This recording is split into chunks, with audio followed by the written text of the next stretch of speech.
Daar is iets wat ons moet glo in die uur waar ons leef. Dis 'n onveranderbare realiteit. Dit oorskry en heers oor enige natuurlike feite.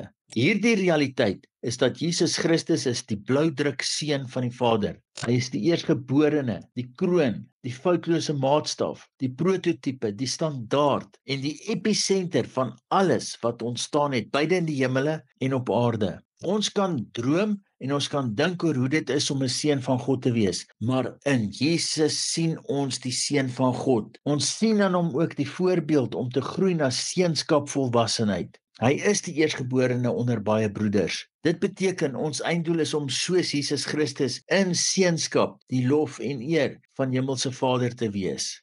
Ons moet ontwaak uit ou Adam se sondige natuur uit by bekering tot opstanding uit die dood deur vernuwing van die verstand en te transcendeer in Jesus Christus in, weg van 'n sieleslaap van die dood na 'n sieleontwaking in die nuwe natuur van die Christuslewe.